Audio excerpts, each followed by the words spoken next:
Hello everyone.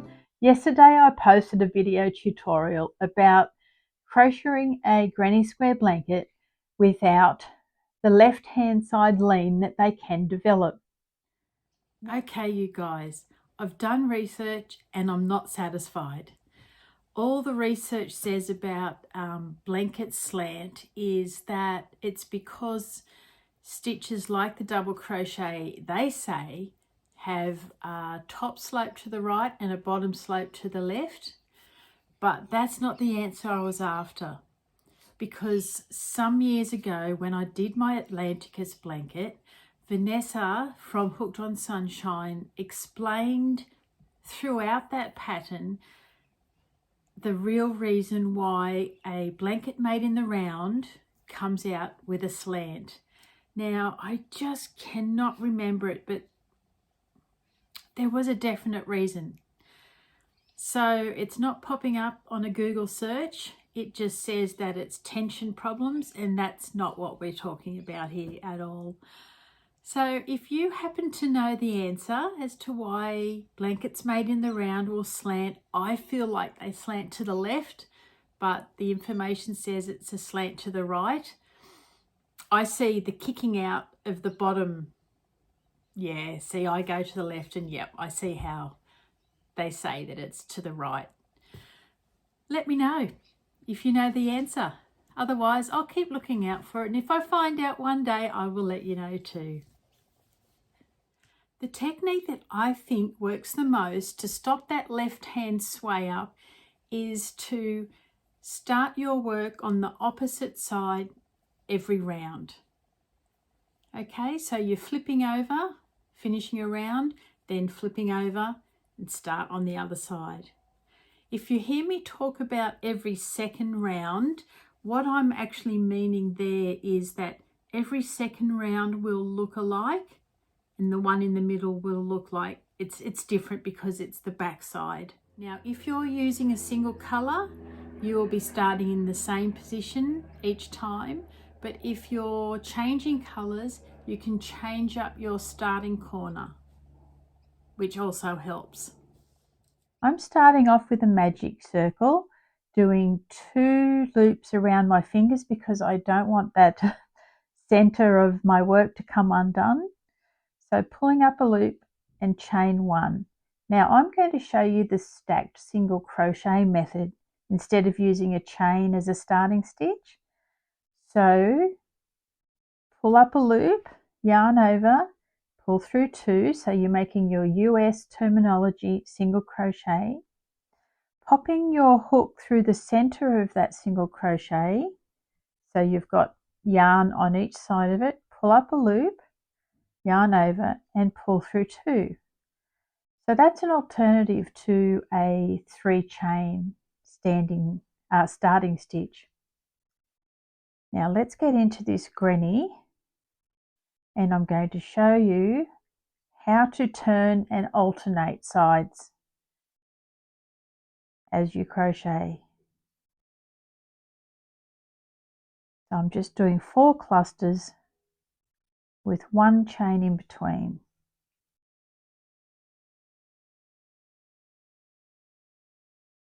1, 2, 3, and 1 chain, 3 more double crochet,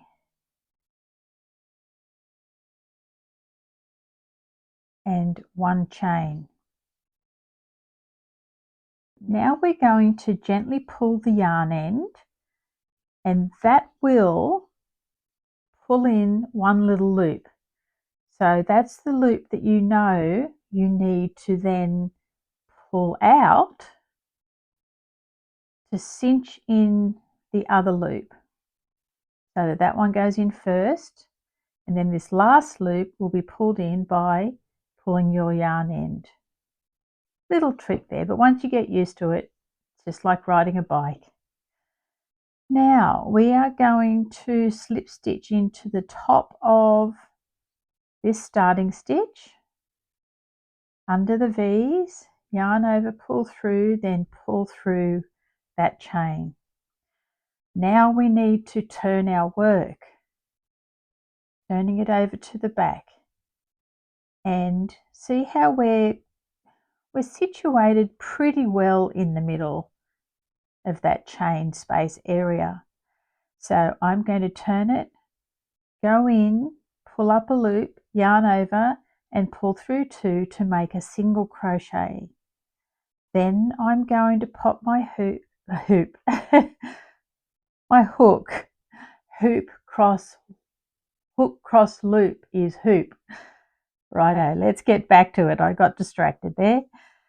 We are turning our work, popping the hook through, pull up a loop, yarn over and pull through 2, so that's a single crochet again, making a stacked single crochet by popping your hook through the center of that single crochet and making another single crochet. Now in this corner, the trick is making the left side cluster and not the right. So we're going to do 2 more double crochets. Now because I don't do a chain in between all my clusters, only in the corner space, I'm skipping a chain, moving over to my next corner, doing a full corner here with 1 chain,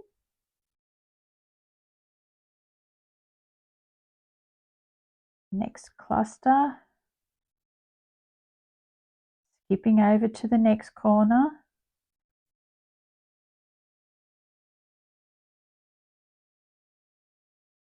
chain 1. I think it was Rachel from Cypress Textiles that long ago taught us about the stacked single crochets. And I'll have to do a tutorial on keeping your edges nice and straight because that also utilizes that same method. Righto, making another corner.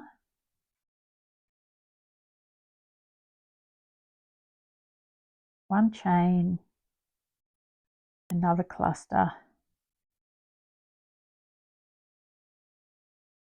Now you'll see that in the next corner we only have the left hand side cluster. So we're going to go into that and make the right hand side cluster to finish off the corner properly. I do a chain 1 and then I slip stitch into the top of the first stitch, pull that through, slip into that stitch. Now I turn my work, and even though this hasn't come out to be in the center, with the turn, when you go in to that corner space, it's pretty much in the center again. So what we do is we pop our hook in, pull up a loop, yarn over, pull through 2. So that's a single crochet in US terms.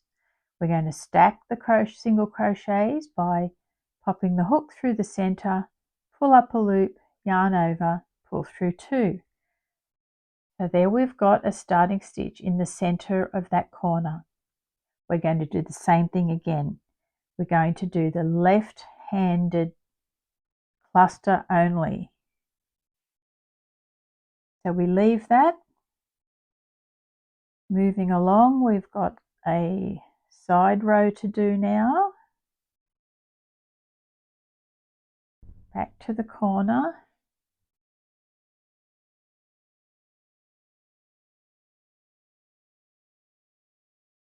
Chain,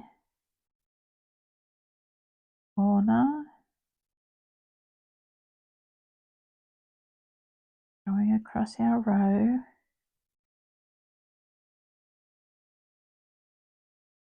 Get myself some yarn there. Corner.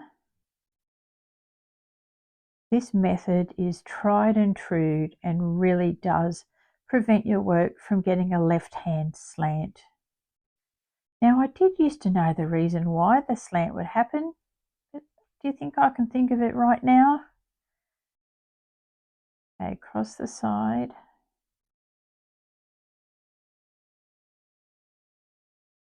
Next corner. I should look that up, shouldn't I? Because we like to know these things. Chain and a corner. In fact, I will look it up. And I'll let you know at the start of the video once I finish this little sample. Working across the row. Now we're back to this corner that only has half of it in there, the left hand cluster. So we make our right side cluster, chain one, slip stitch into the top of the first stitch that was made, pulling through, turning your work, and we do the same again. Let's do another round. See it get a little bit bigger. So we're doing a US terminology single crochet, popping your hook into the center of that single crochet, pulling up a loop, yarn over, pulling through 2 loops. Now we're making the left hand side cluster and we're moving on. So you're always just making half of a corner when you use this turning your rounds method.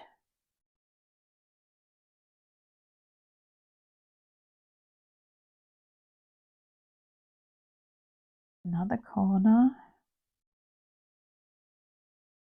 chain one. Now if you were changing your color every row or every second row, it's easy to turn the rows and just start as you normally would with a standing stitch and finish off with the invisible chain. You don't need to use this method in the corner. You would just swap your work over after each round.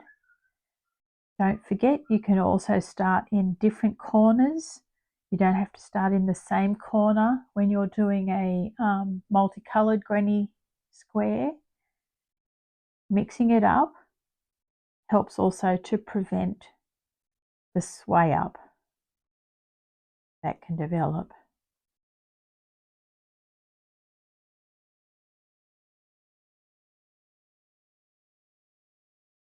One more corner.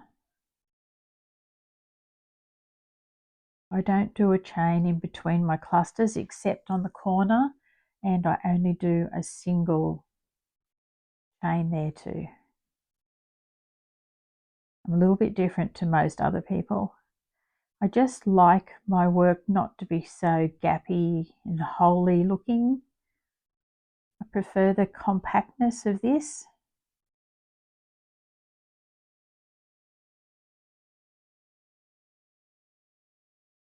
Righto, now we've come up to that half corner again. Yarn over, doing 3 double crochets, chain 1, and we're slip stitching into the top of that first stitch made. Pull your yarn through, pull it through the loop. Now you turn your work again, and like before, we're going to do a single crochet and another single crochet on top. That's called a stacked single crochet. See how beautiful and square this little granny square is looking? Single crochet, hook through the center of it, pull up, another single crochet. Let's do one more round. The left hand side cluster of that corner and move on.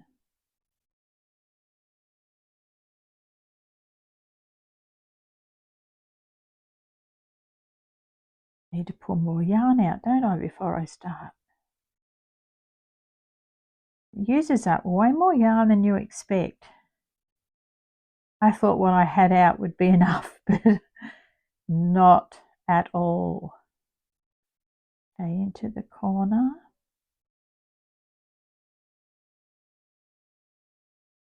Chain 1, another cluster,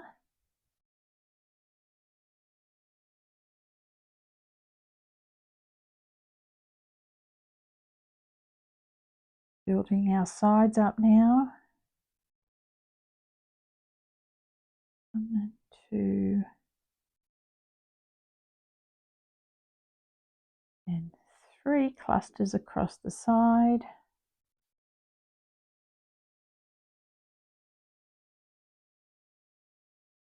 Corner.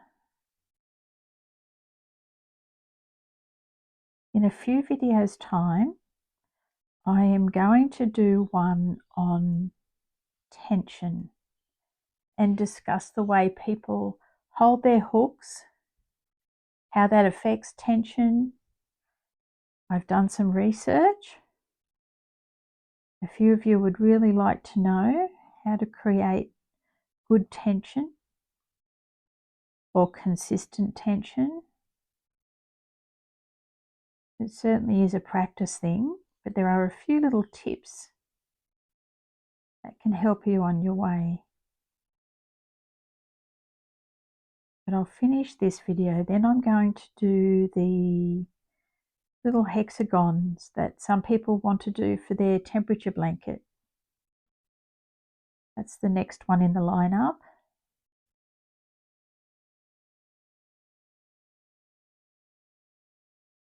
They turned out to be much quicker than I expected. So I don't feel like they're as much hard work as I thought they would be.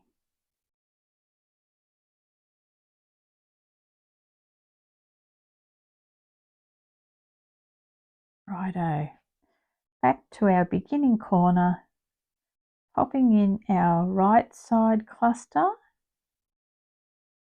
That's 3 double crochets, 1 chain, and I know this left one sits a little bit low and lank looking, but I find once you do the slip stitch into the top of it, it gets lifted up. See how that's a much better size. Now you would turn your work and do a single crochet and stack another one on the top, and you would be on your way again. Look at this, I'm really happy with how that's turned out.